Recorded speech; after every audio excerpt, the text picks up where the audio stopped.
Welcome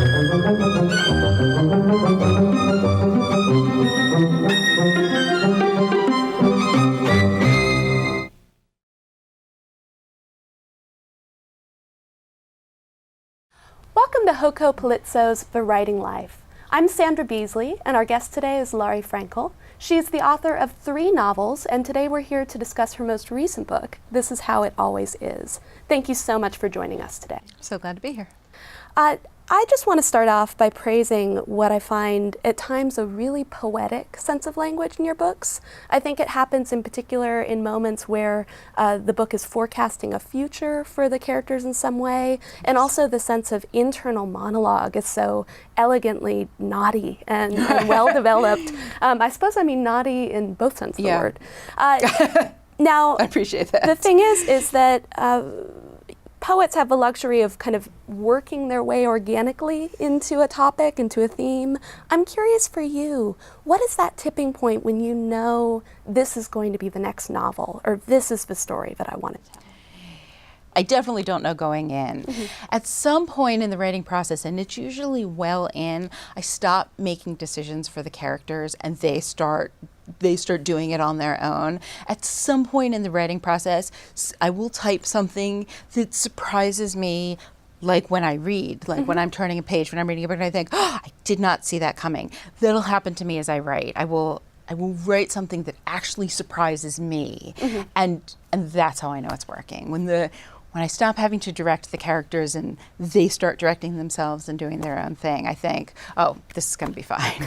And that's usually the draft 2 even. Yeah. You know, it's well into a project, and sometimes I'm wrong. So sometimes I write whole books that don't go anywhere. Wow.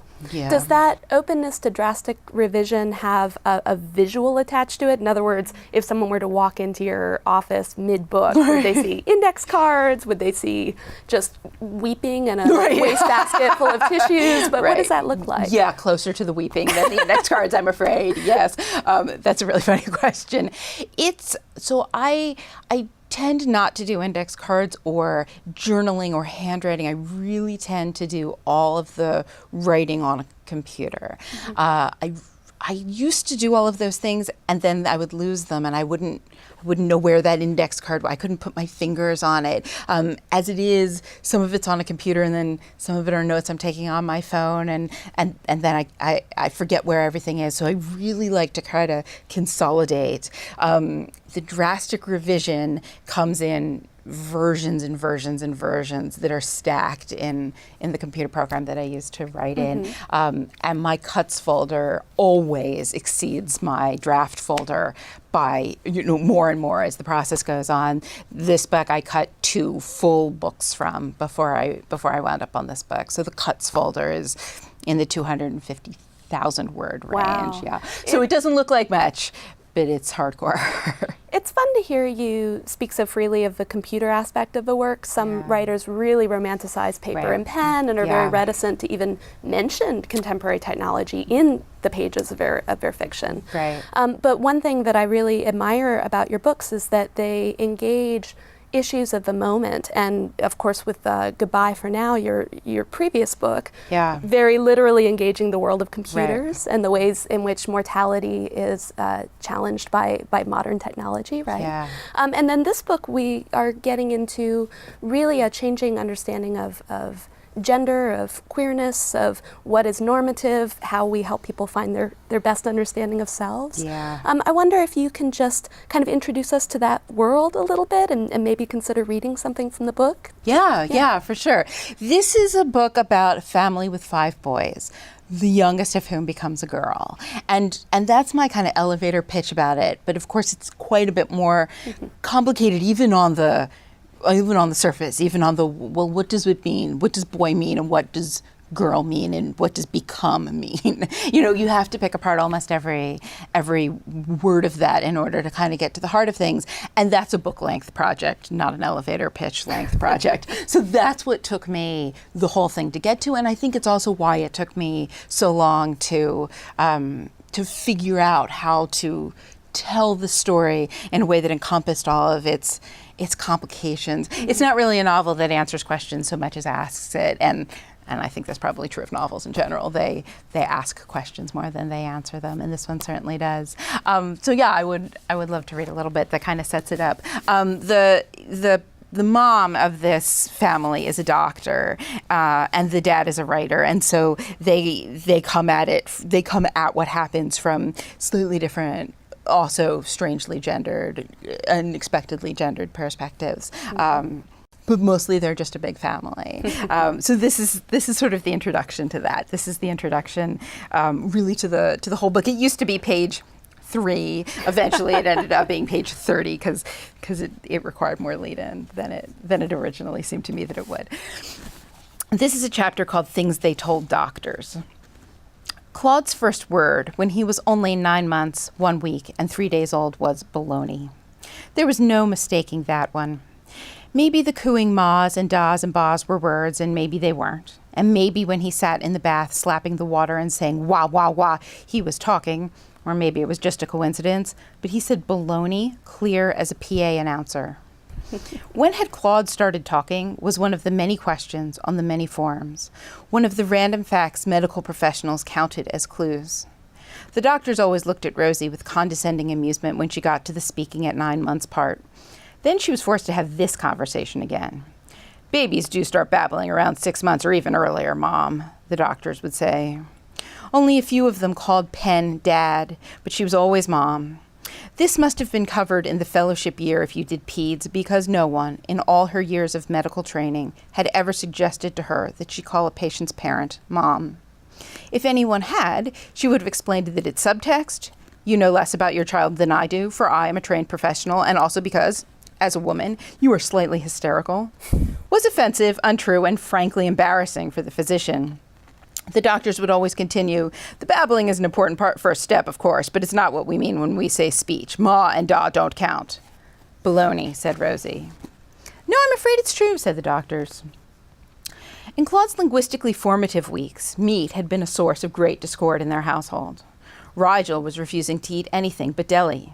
He demanded bologna for breakfast and lunch, roast beef for dinner and dessert, salami for a snack. He came home from kindergarten with pictures of corned beef rainbows. His dump trucks and spaceships all delivered ham. To balance this out, Orion ate nothing but carrots and carrot-shaped foods, and though his parents were grateful for the nutritional options thus available in the form of veggie dogs and granola bars with the end chewed to a taper, this arrangement was not sustainable. The upshot, Penn explained to the doctors, was that a 9-month-old saying baloney was remarkable, yes, but sometimes even the remarkable got lost in the fray. Rosie's point was more this: the normal state of children is nothing remotely resembling normal, which makes it hard to identify the aberrations when they come. Claude said baloney at 9 months, was talking in full sentences before his first birthday. "Does he have an older sibling?" said the doctors. "Oh yeah," said Penn. And they seemed satisfied. But Claude was precocious in other ways too. He crawled at 6 months, walked at 9. During the year he was 3, Claude wrote and illustrated a series of mysteries in which the puppy and a panda teamed up to solve crimes. He made a birthday cake, 3-tiered, for Ryan and O'Rigel with no help from anyone except with the oven. He said he wanted to be a chef when he grew up. He also said he wanted to be a cat when he grew up. When he grew up, he said he wanted to be a chef, a cat, a vet, a dinosaur, a train, a farmer, a recorder player, a scientist, an ice cream cone, a first baseman, or maybe the inventor of a new kind of food that tasted like chocolate ice cream, but nourished like something his mother would say yes to for breakfast. When he grew up, he said he wanted to be a girl. So that's the introduction. Yeah. Well, it's a great introduction to Claude, who then for the rest of the book we get to really get to know as Poppy, right? Yeah. And it also, one thing that I enjoy about that passage is it reminds us of this larger cast of characters, and I would say that's maybe even a signature of your books, is that, whether it's the regulars at Salon Sticks, or here are these other siblings. You know, Yeah. you kind of do this big, robust cast. Yeah. And is that a conscious decision, or do you find yourself adding people structurally to get different themes in the book? Yes. I mean, yes and no and all of the above. In fact, it's not so much a conscious decision as something that I fight. I start with way too many characters and then I can't develop them all. And so they all have to get worked down. One of the things that always happens in my books is the first draft has lots of characters who become one. So I'll have 6 or 7 characters who will boil themselves down to one character by the time it's ready, and it's still a lot of characters. And that is something I feel like strengths and weaknesses. I fight against that as a writer, and it's something that early readers are always telling me. Like it's too many characters. I can't keep track of them all. I can't care about them all. That I have to rein them in. But it is, for me, the best way to think about all of this wide spectrum of responses to any given thing, and the way that, if you have 5 kids, then you can look at how each of them fits in and how each of them doesn't. And it doesn't have to just be for one reason. It's for this whole range of reasons. So yeah, I like lots of characters, but it's hard. Well, and I think that you've got this large family that once Claude commits to kind of representing his identity as her identity, Yeah. then the family all has different approaches to how to maintain what kind of unfortunately becomes a secret Yeah. for a large part of the book. Right, yeah. And was that, did you find yourself developing those different approaches?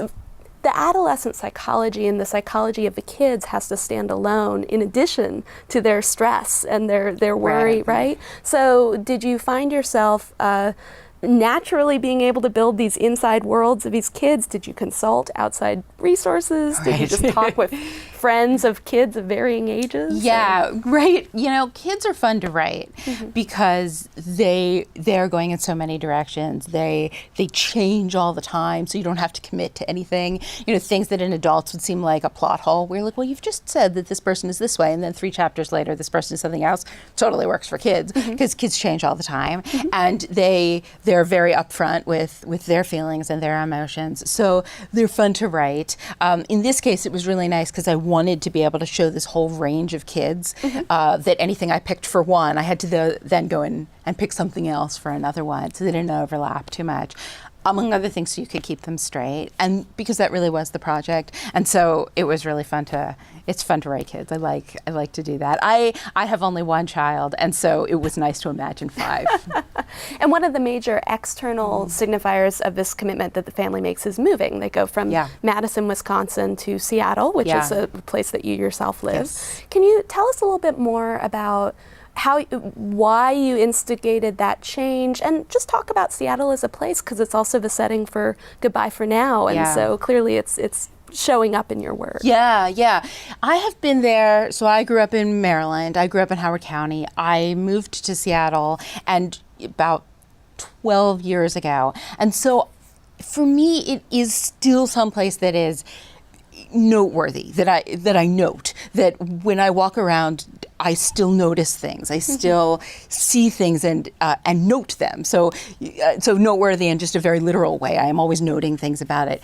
Seattle is also a really beautiful place, and it's also a very sensory place. The weather is something that you can talk about, and I feel like a lot of places, well, the weather just is, and it's mostly not very noteworthy. And that's not true of Seattle.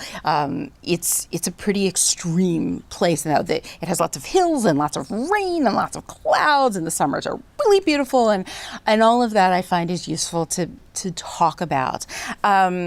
It is also, then, for this book, a useful place because I needed some place where a transgender kid could feel safe and accepted, and Seattle is indeed a very progressive, liberal, welcoming, easeful kind of a place on that front.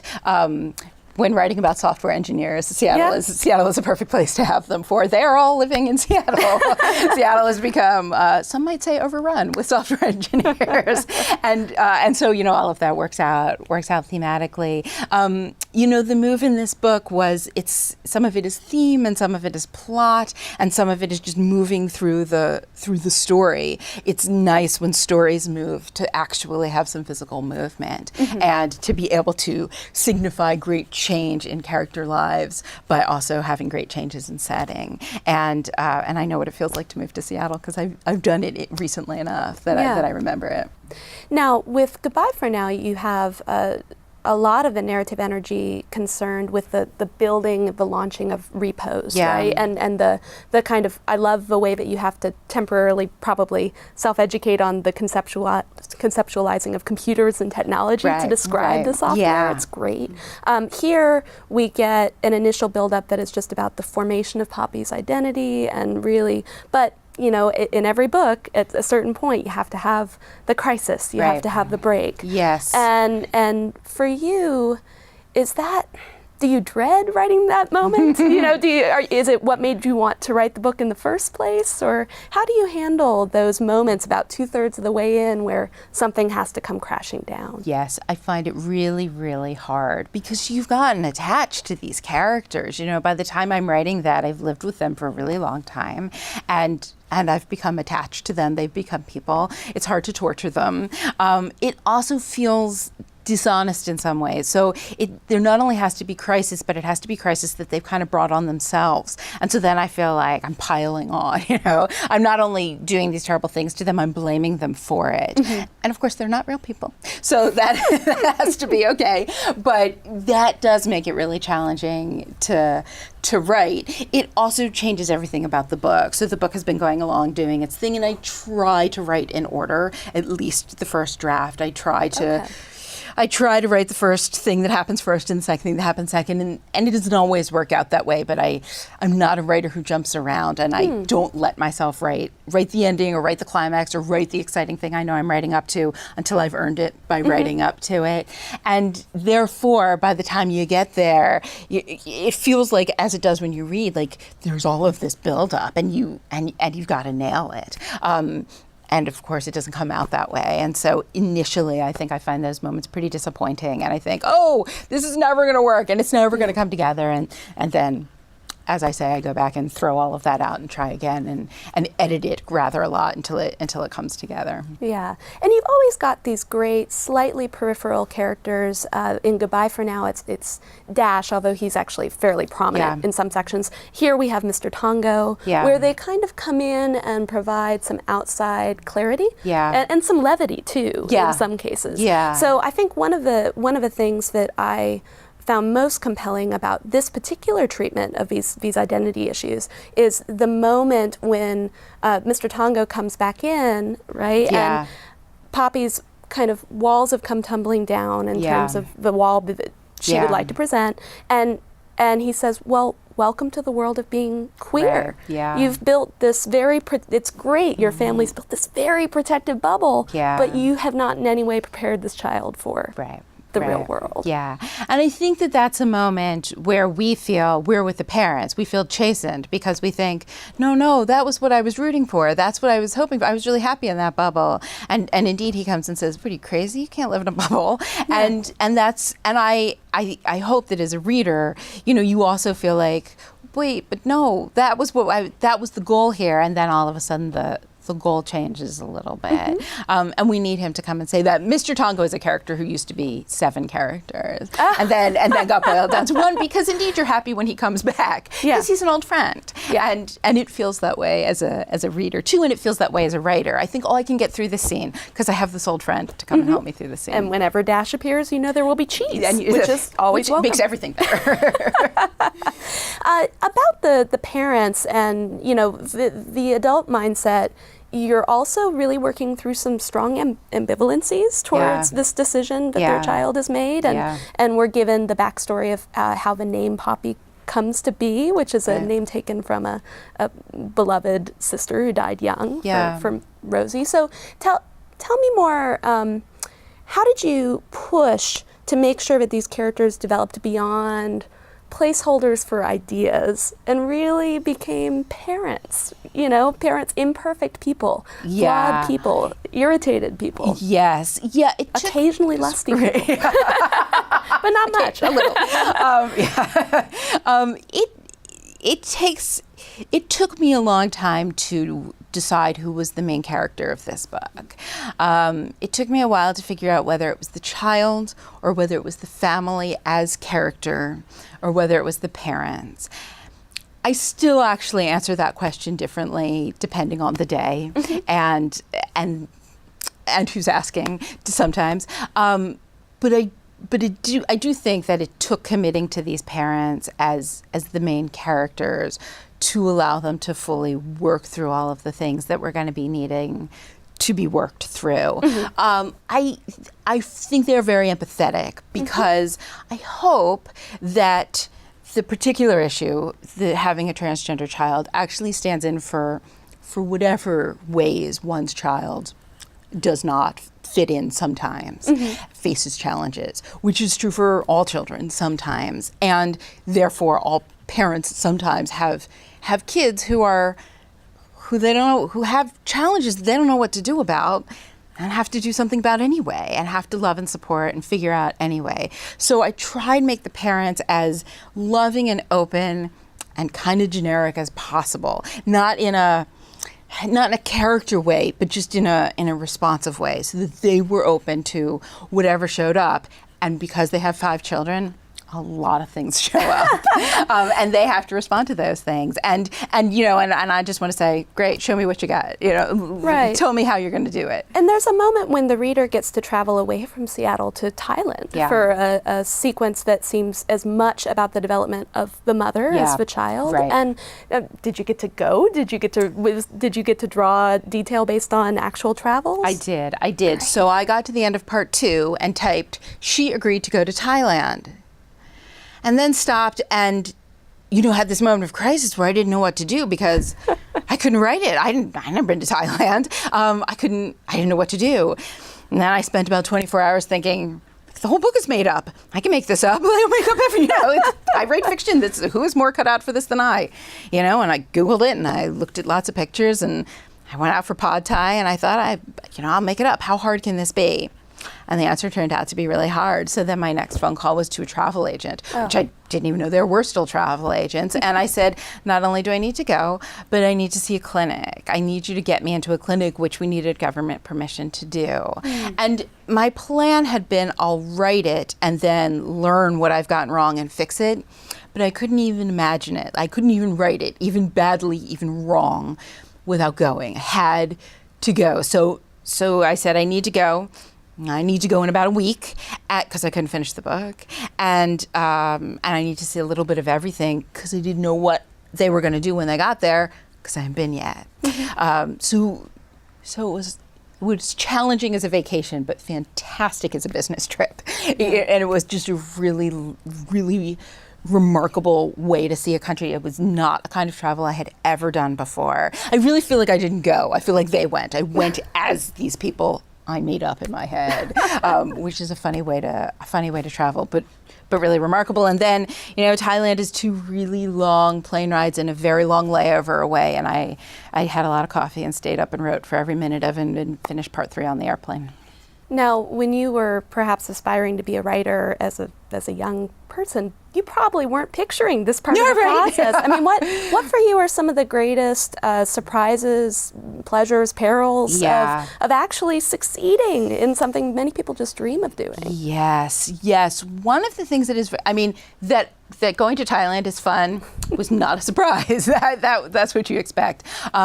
I really like sitting and writing. I really like these days and weeks and months that go by when I'm just sitting in my house by myself, writing this thing for hours on end, and I lose track of time and I forget to eat lunch, and all of these words have happened. I love that part. I love the miracle that happens between draft 1 and draft 2, where draft 1 is horrendous and terrible, and you think, this is bad and I can't do this. I am a horrible writer and possibly a horrible person, and this is horrible and everything's horrible, and and it's just this terrible moment, and then and moments, many of them, and then I read it again and I make what feel like little small changes and a couple of big things and a couple of big cuts, and I move some things around, and then all of a sudden I have a draft. Yeah. And it's not good yet, but I can see that it will be. Mm-hmm. And that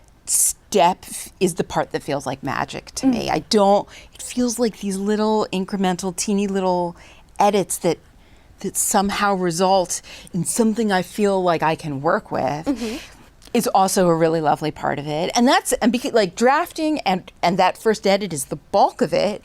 And then you have something. So it takes much less time than I thought it would going in. When I started writing, I thought, oh, this must take years and years. And in fact, quitting my day job helped. Elevating your hobby to something you do full time definitely makes more time for it. But it also goes much more quickly than I thought it would, and that has been a pleasant surprise as well.